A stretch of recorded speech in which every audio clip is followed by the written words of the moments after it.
have reduced fat, because frying definitely adds fat to it. So those are some of the things we could consider with our choices. Now, when it comes to snacking, I know some people have some sort of a compulsion because they have been doing it over and over again, so they have to be snacking on something in between meals. With that, if you are not too good at being able to quickly change into a healthier option, what can you really do to minimize your snacking habit? Yeah. So for people who, and that was one of the things I was going to talk about, the the hunger cues. For some people, the reason why they're snacking a lot during the day is because probably they're not having enough in their regular meals, or depend on what they're having for their regular meals.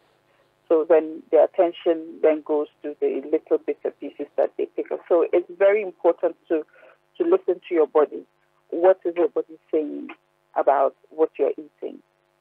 So can you break it down a little bit for me? Because listening to your body sounds a bit technical here for me. Yes, okay. So if you've had a good breakfast, right, like a good cereal, like you've cooked, say, a good porridge, and you've had a good one, it should be able to sustain you enough till lunchtime.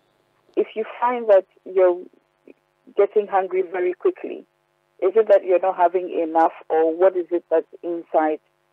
What is making up your breakfast? Is it just, a very high sugary drink that you're having for breakfast, for example?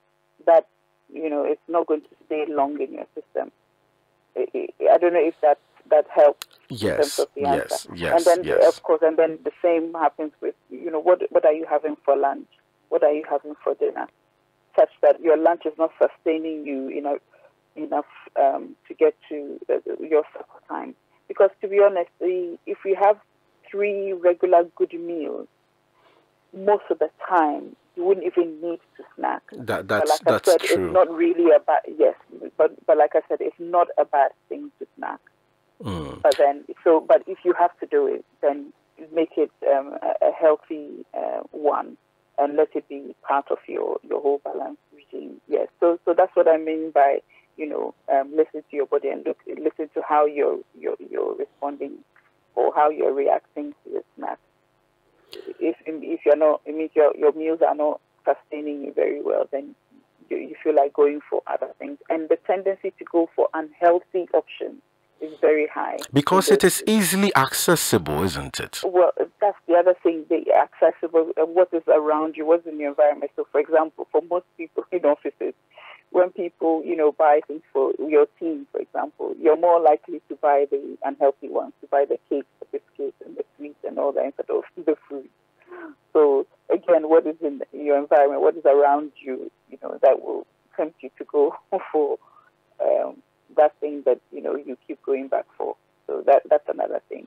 Right. We could all decide as a team that, we'll go for healthy options. Maybe we'll go for, rice cakes or something, or baked crepes instead of fried ones, more fruit instead of the cakes. Maybe we'll have biscuit once a week instead of throughout the whole week, and swap them for fruits and vegetables. Great. Hannatu, we have just about a minute to 60 seconds to the news.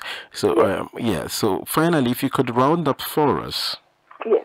So just to round up quickly and say that yes, let's use the Eat Well guide, and I'll keep harping on it because that's our guide to the food groups that we can choose from to give us a balanced diet. So we can use that to guide us to choose. Where can we find this Eat Well guide, please? Oh, it's online, or the Public Health England website. Okay. Or if you just Google it, it's there, and there are hard copies available that people can request, and then you can stick it in your kitchen. That's great. I'm going to request one immediately after the show. Yes. Okay. And then also just quickly to remember, the Public Health England campaign to limit our children to 2 snacks a day, 100 kilocalorie snacks per day. So again, we're reading labels and then doing our best to keep them healthy. Awesome. Thank you very much. I know that, God willing, next week we will be having you for another dose of healthy information. We'll see. We might look at eating disorders. Okay. All right. Okay. Have a nice day. And you too. Thank you. Okay. The news is up next. ABN Radio, London's Afropolitan radio station. More news, more information. This is ABN News on the Hour. From the Sky News Centre at 8, government ministers are to be briefed this morning on the investigation into the suspected poisoning of a former Russian double agent. Sergei Skripal and his daughter remaining a critical condition in hospital after being found unconscious in Salisbury on Sunday. 4 of the UK's top ticket resale websites are being banned from giving misleading price information. The Advertising Standards Authority found they were not clear and upfront about additional fees and charges added at the end of the booking process. The rules are to try to combat a rise in complaints from fans feeling exploited, like fair ticketing campaigner Claire Turnham. I thought I was paying £263 for 4 tickets, and it wasn't until I'd finished the whole process of buying the tickets that I realised £1,421 had been taken from my account, so well over £1,100 without my consent had left my bank account. The US President's chief economic advisor has resigned after clashing with his boss over plans to impose extra taxes on certain items being brought into America. Gary Cohen will stay on for a few weeks before leaving. In sport, Sir Bradley Wiggins' former coach says he could have made things a lot easier for himself after the Olympic champion claimed people are trying to smear him. MPs have alleged the cyclist and Team Sky used drugs within the rules but crossed an ethical line, which both strongly deny. Shane Sutton says Wiggins hasn't taken enough responsibility. Brad and the doc had a chance to come forward. They never came forward. They had a chance to defend Dave Brailsford and myself, and it should have been them in front of the select committee, not myself and Dave. That grieves me a little bit, but not to the point where I wouldn't sit down with Brad and have a drink. No problem there whatsoever. England's cricketers have lost their latest one-day international with New Zealand. The hosts claimed a dramatic 5-wicket victory, and Liverpool are into the Champions League quarter-finals after a goalless draw with Porto gave them a 5-0 aggregate win. That's the latest. I'm Victoria Lawrence. More news, more information. This is ABN Travel News. The travel update at 2 minutes past 8 o'clock, brought to you by the kind courtesy of Travel for Media. Let's move straight onto the motorways. Now, there is a congestion reported A2 westbound entry slip from the M25 with delays of up to 10 minutes.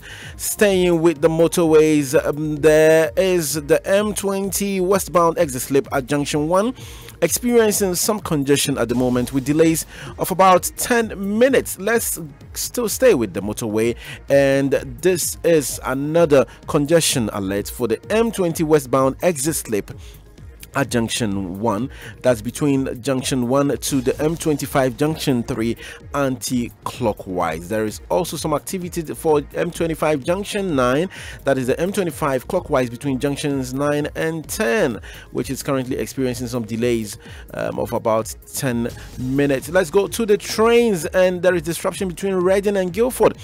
Gatwick Airport as well until the end of Friday the 9th of March, with emergency engineering work taking place in Wokingham area to repair a set of defective points, and this is causing disruption to journeys between Reading and Guildford Gatwick Airport. The normal service is expected to resume from the start of the service on Saturday 10th of March. Still staying with the rails, disruption reported between London Victoria and East Croydon, and it's expected until 12 midday because a person has been hit by a train between London Victoria and East Croydon, meaning some lines are blocked. Train services running to and from these destinations may be cancelled or delayed. Expect this disruption until 12 o'clock today. Still staying with the trains, there are changes to Virgin Trains East Coast service today as a result of the heavy snow, extreme weather conditions over the last few days. Virgin Trains East Coast have had to make some alterations to their timetable for today. All lines are open across the East Coast main line. However, a number of trains were damaged by snow and ice, and some services have had to be cancelled.